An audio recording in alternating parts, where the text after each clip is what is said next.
Yes guys, how's it going? Welcome back to a new video. I hope you guys are all enjoying your Sunday, enjoying your weekend. It's a day of rest for me. I actually sat with a cup of tea this afternoon. It's been a great few days. I was down in London at the end of last week, which was quality. Yesterday I was at a friend's barbecue, which was also brilliant.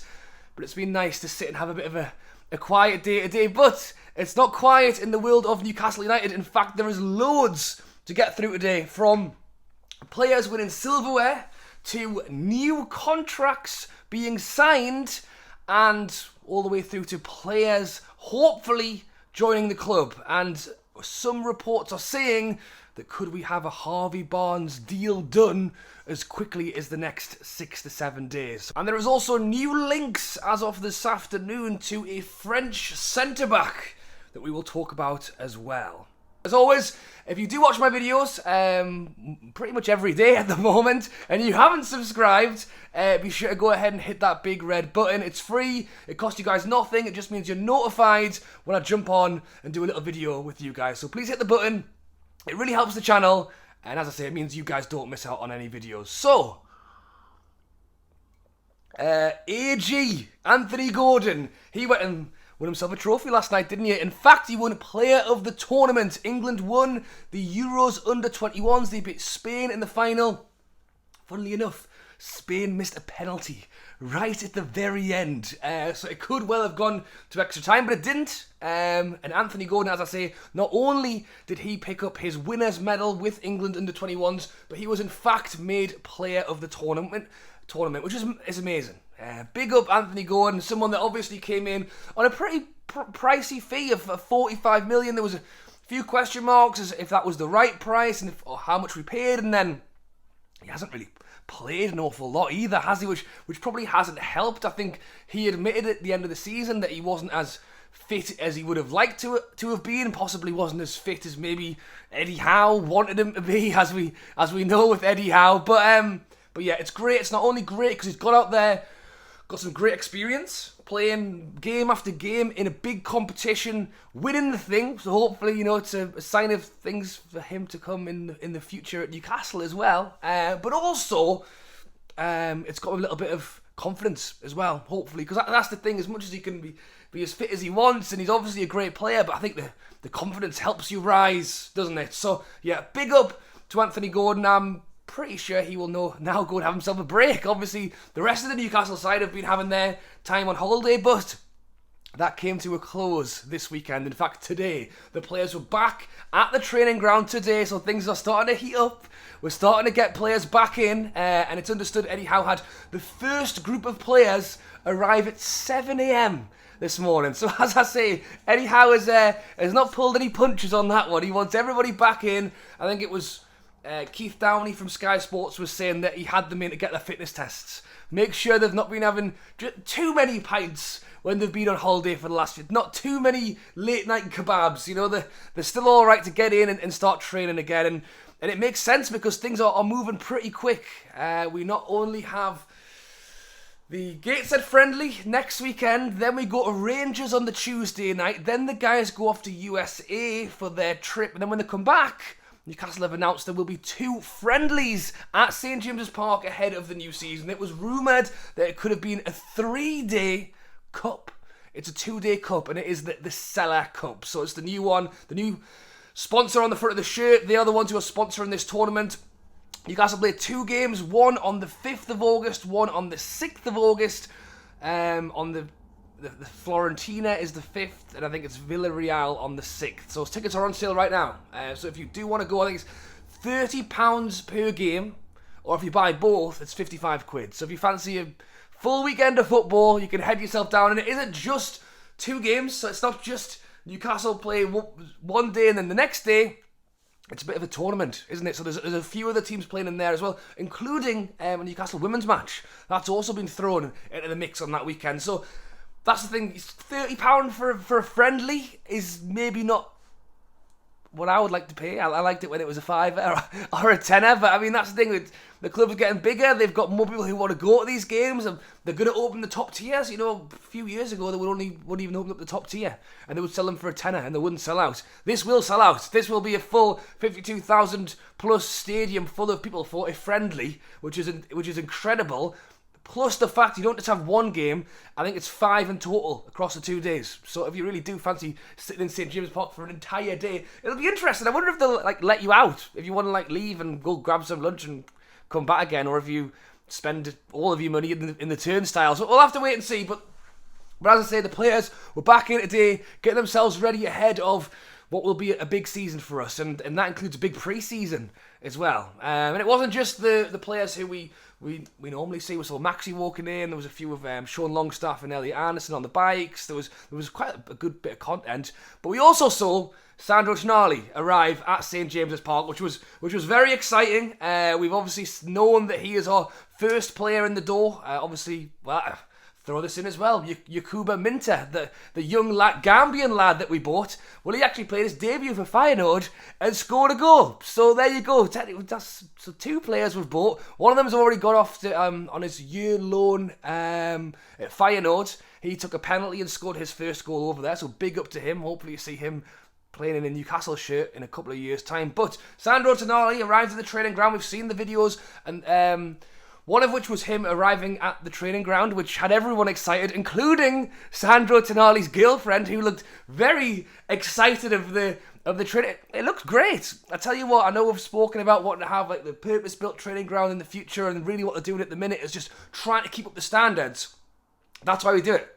That's literally this is why we're doing it. Yes, it's for Eddie Howe, it's for the players who are already there. It's bigger spaces. It's the what is it?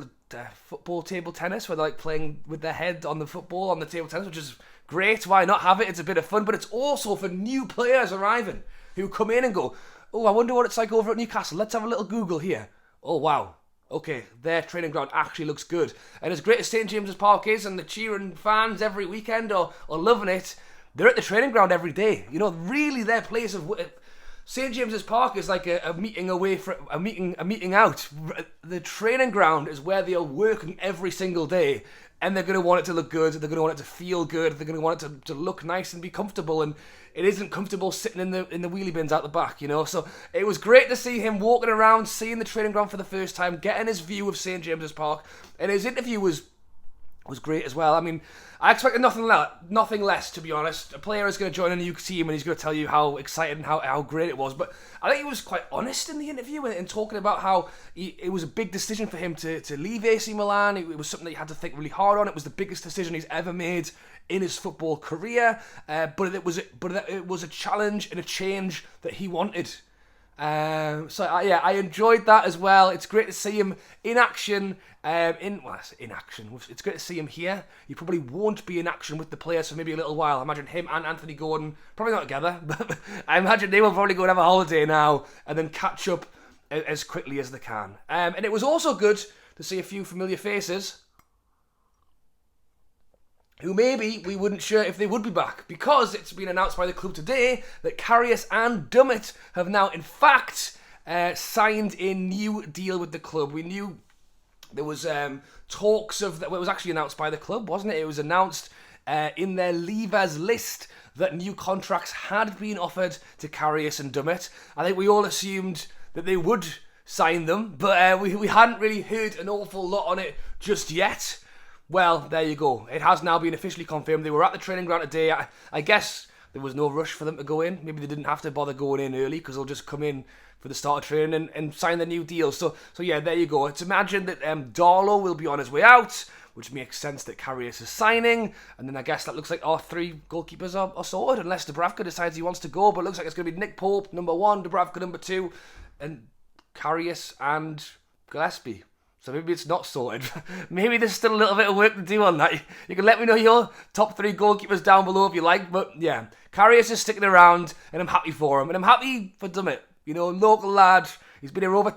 this will be his 10th year at the club. So you'll get a testimonial as well if he wants one. But yeah, great to see him go ahead, sign a new deal.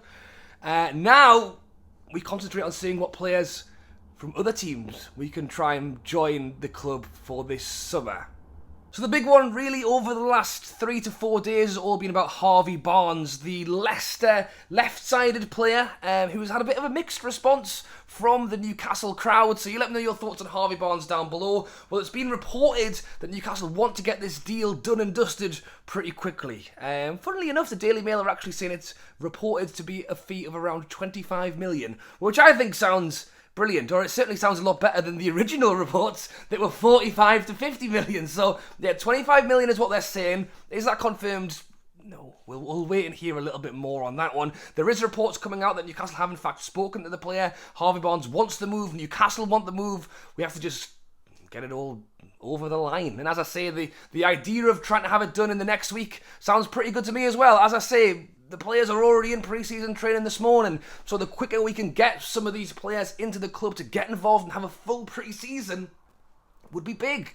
We've just spoken about Anthony Gordon having a great time over in England. I think one of the reasons he wasn't able to integrate into the side maybe as quickly as we wanted was because fitness is one thing, but I also think it's potentially more to do with the fact that Eddie Howe has such a specific way to play his football that maybe it was taking a little bit longer for Anthony Gordon to get involved. I think that's as much as anything, that's why Maxi doesn't maybe get as much game time as he would like, and it's because Eddie Howe wants him to do things a certain way, and because Maxi's such a free spirit on the pitch, it doesn't always work that way. But I think Harvey Barnes is certainly an Eddie Howe player. I think he's someone who will definitely run his socks off for him, and if we can get him in now and get him on the USA tour, get him in the training ground with the lads as of the next 6 to 7 days as being reported, it would be a real big help. And it's good for him as well. It's good for him to know what his future is happening. It's good for Leicester. Do they really want to have him in pre-season as someone who's looking like they're going to leave in pre-season training for the next 2 to 3 weeks, and then they go, oh, by the way, we've been training with him all the last 3 weeks, and he's not even in the plans. So it would work for everyone to have it done sooner rather than later.